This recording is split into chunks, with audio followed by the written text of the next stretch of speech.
ท่านเรื่องราวในวันนี้เป็นเรื่องราวความหลอนต่างแดนที่เป็นเรื่องจริงของคนที่เคยไปทำงานที่เกาหลี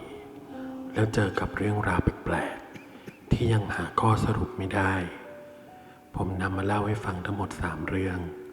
เชิญรับฟังได้เลยครับเรื่องเล่าโลก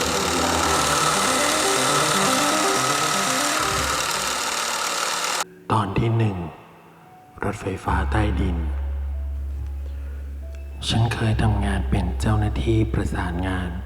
ของบริษัทมือถือสัญชาติเกาหลีแห่งหนึ่งทำให้ฉันต้องเดินทางไปมาระหว่างเมืองบ้านเกิดของฉันอย่างซานฟรานซิสโกกับกรุงโซลของเกาหลีใต้และซูวอนสิ่งหนึ่งที่ฉันได้เรียนรู้ได้เร็วมาก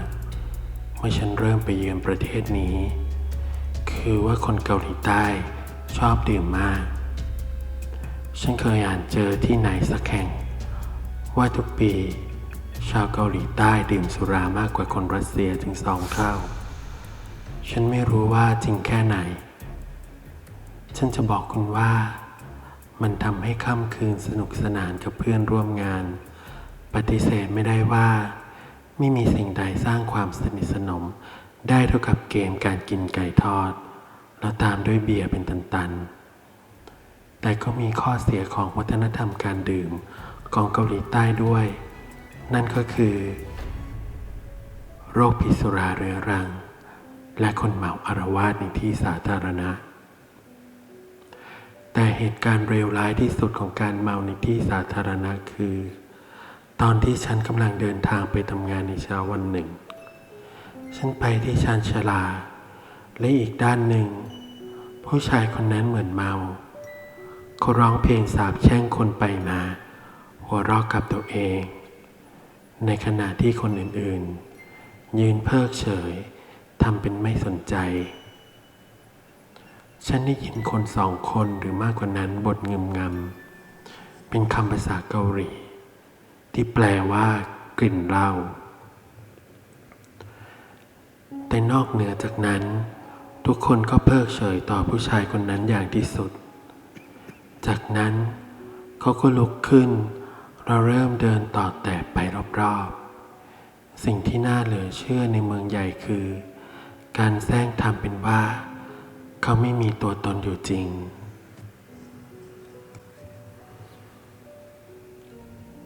ในขณะที่ผู้ชายคนนี้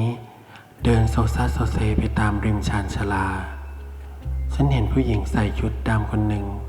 พยายามเดินไปใกล้เขาเหมือนมีการพูดคุยอะไรกันบางอย่างแล้วผู้ชายเมาก็กระโดดลงไปที่รางรถไฟผู้คนแถวนั้นมองมาที่ชายคนนั้นแต่ไม่มีใครที่จะช่วยเขายกเว้นผู้หญิงชุดดำที่พยายามจะเอื้อมมือไปคว้าไปช่วยชายคนนั้นรถไฟของฉันมาถึงแล้วฉันยังคงเฝ้ามองดูเหตุการณ์ผ่านหน้าต่างรถไฟทันใดนั้นฉันก็ได้ยินเสียงกรีดร้องขณะที่ผู้โดยสารที่อยู่ชานชาลาตรงข้ามเริ่มส่งเสียงโบกเวกดังกว่าที่ฉันเคยได้ยินใครกรีดร้องก่อนฉันไม่แน่ใจฉันพยายามมองหาต้นเสียงเมื่อฉันหันกลับไปดูสิ่งที่พวกเขากำลังชี้รถไฟที่อีกฝั่งหนึ่งกำลังพุ่งเข้ามาจากทางชานชาลาชายขี้เมายังไม่ถูกดึงขึ้นผู้หญิงคนนั้นกำลังพยายามช่วยชีวิตคนเมาเธอเอนตัวค่อนข้างไกลเหนือขอบของชานชาลาเหตุการณ์ทั้งหมดเกิดขึ้นเร็วมากเร็วจนฉันไม่รู้ว่าถ้าเหตุการณ์นั้นเกิดขึ้นกับฉันจะทำยังไงผู้หญิงคนนั้นร่วงหล่นตามลงมาที่ทางรถไฟมือของฉันมันพุ่งขึ้นมาปิดตาฉันโดยไม่รู้ตัวฉันไม่ต้องการให้ภาพความทรงจำเหล่านั้นอยู่ในหัวของฉันไม่กี่วินาทีหลังจากที่ฉันได้ยินเสียงรถไฟขบวนฝั่งตรงข้ามส่งเสียงดังจนหยุดขบวนนั้นเงียบลงฉันลดมือลง มองผ่านหน้าต่างรถไฟจากอีกขบวนฉันเห็นว่าตอนนี้คนเมากำลังยืนโงนเงียนอยู่บนชานชาลาโดยที่ไม่เป็นอะไรส่วนคนแถวนั้นก็นิ่งเฉยเหมือนไม่มีอะไรเกิดขึ้นฉันสับสนมากเขาขึ้นมาได้อย่างไรแล้วผู้หญิงชุดดำคนนั้นหายไปไหน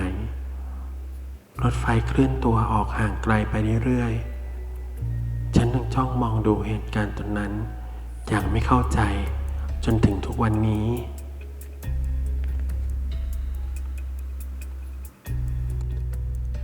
ตอนที่2อพาร์ตเมนต์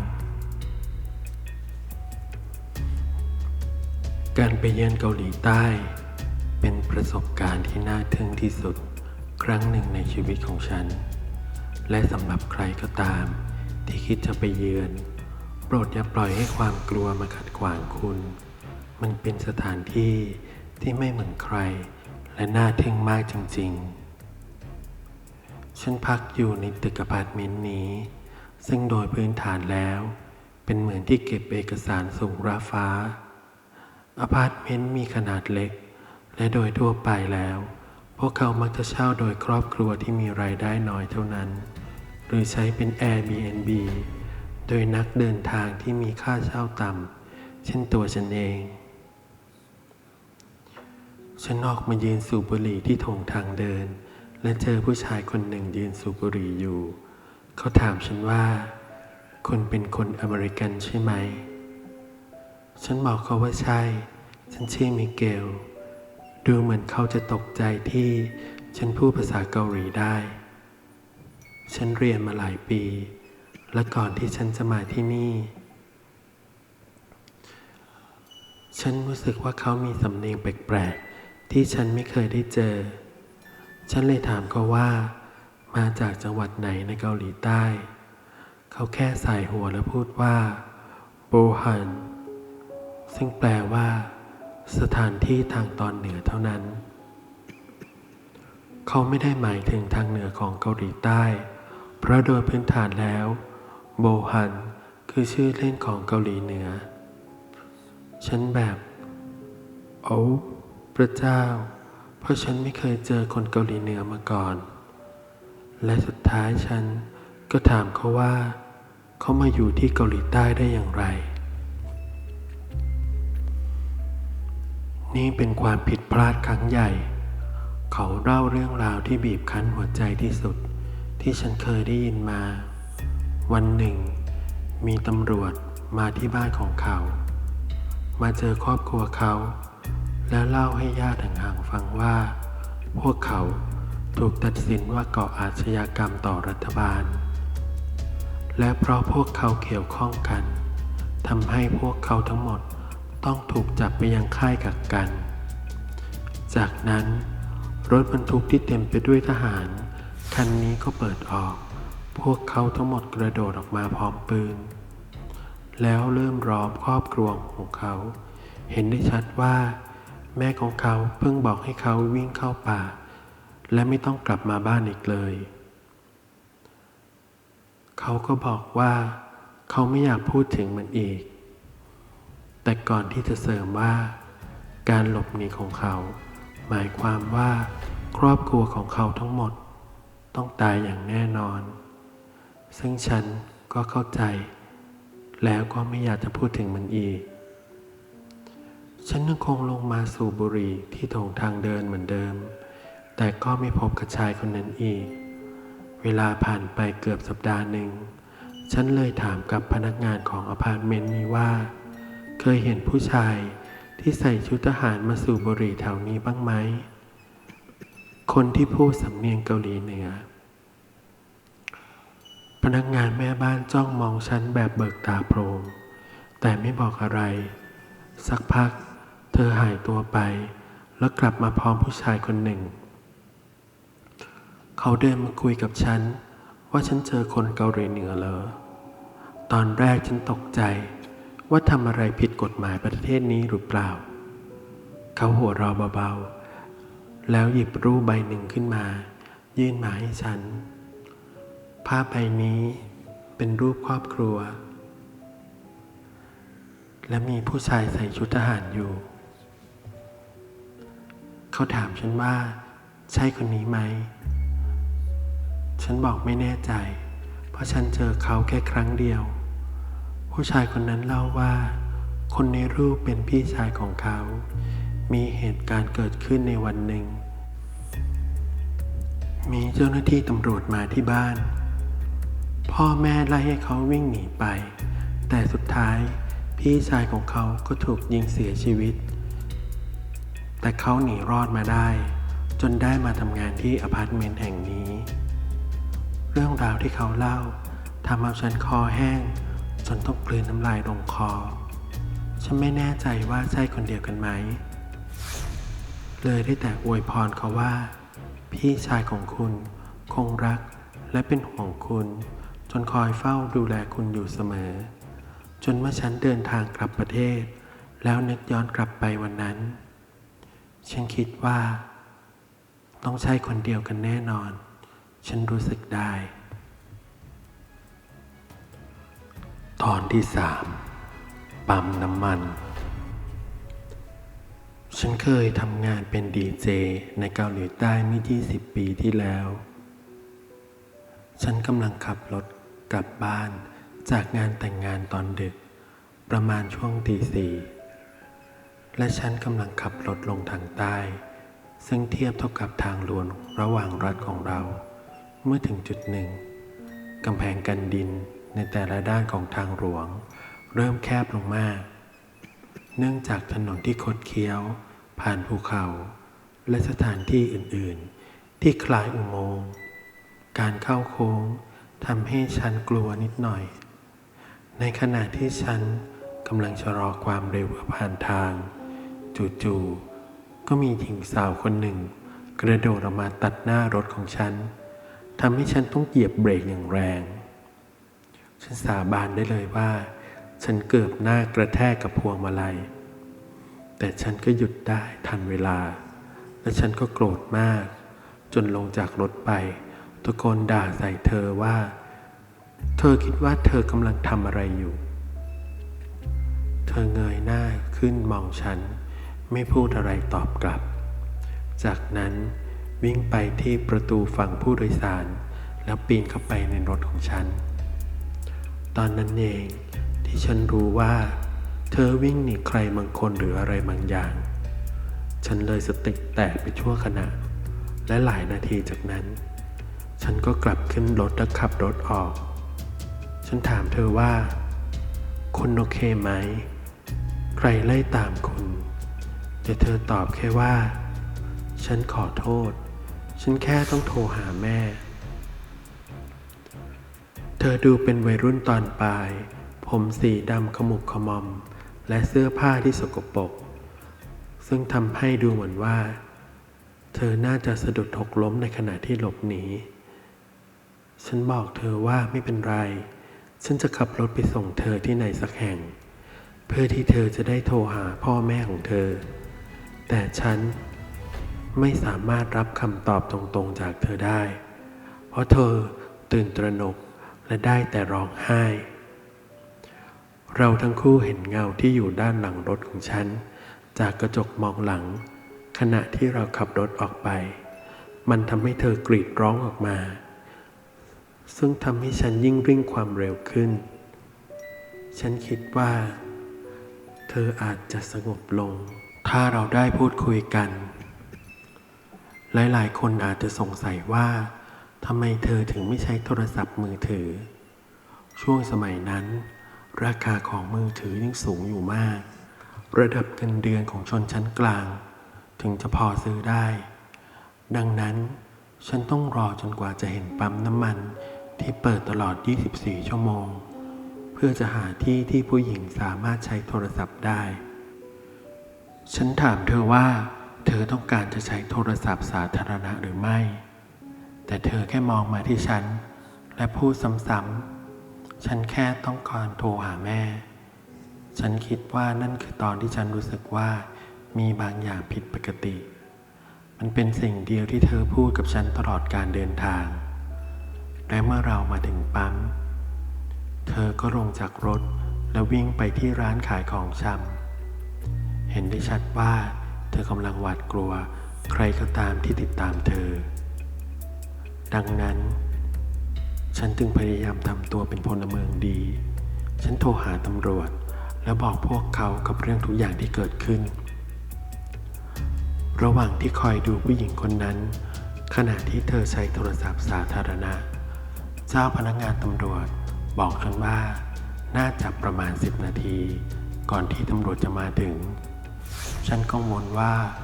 เธอจะตกใจถ้าเธอรู้ว่าฉันโทรหาตำรวจนั่นคือสิ่งที่อยู่ในใจของฉันขณะที่ฉันเฝ้าดูหญิงสาววางโทรศัพท์ลงก่อนที่เธอจะเดินกลับมาที่รถของฉันทันใดนั้นเธอก็หยุดและเธอหันกลับไปทางปั๊มน้ำมันราวกับว่าเธอได้ยินเสียงอะไรบางอย่างตรงหัวมุมของปั๊มซึ่งมืดสนิทและไม่มีแสงไฟใดๆส่องมาฉันเฝ้าดูขณะที่เธอเดินเข้าไปใกล้ขึ้นเรื่อย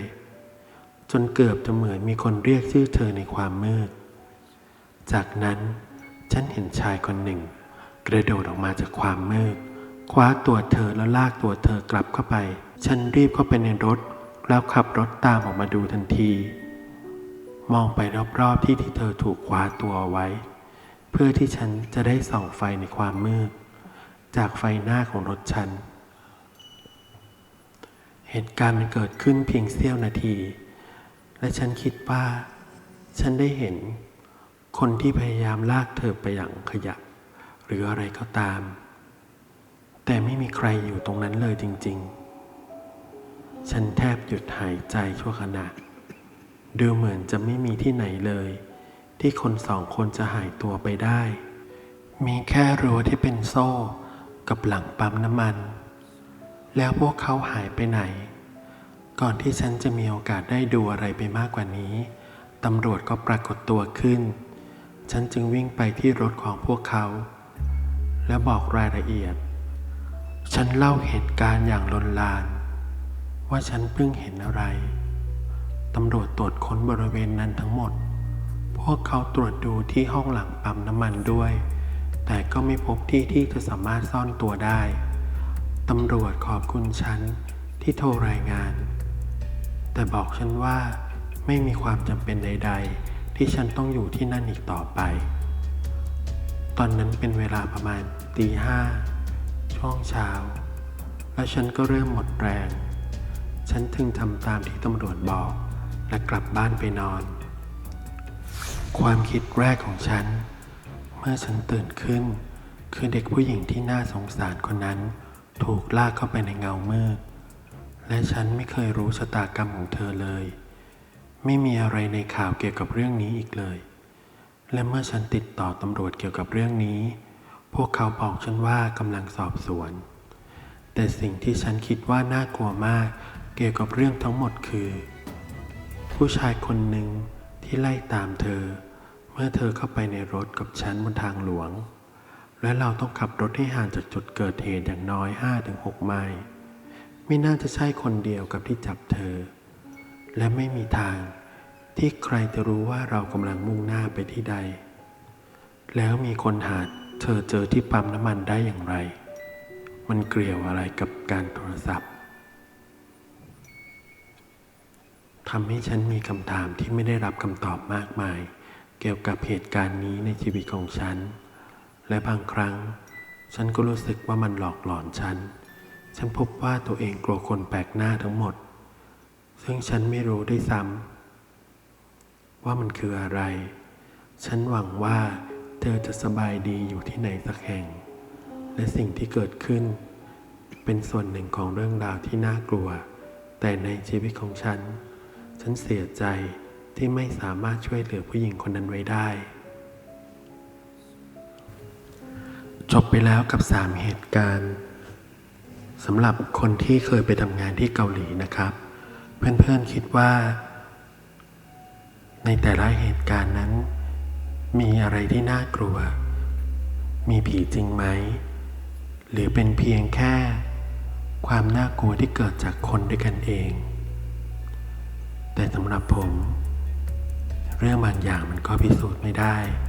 แม้ว่าเราจะเห็นกับตา ครับเพื่อนๆเรื่องราวในวันนี้หลอนกันไหมยังไงอยากให้ทุกคนช่วยคอมเมนต์บอกกันหน่อยถ้าชื่นชอบวิดีโอของเราฝากกดไลค์กดติดตามเป็นกำลังใจให้ช่องน้องใหม่ด้วยนะครับและถ้าใครมีเรื่องเล่า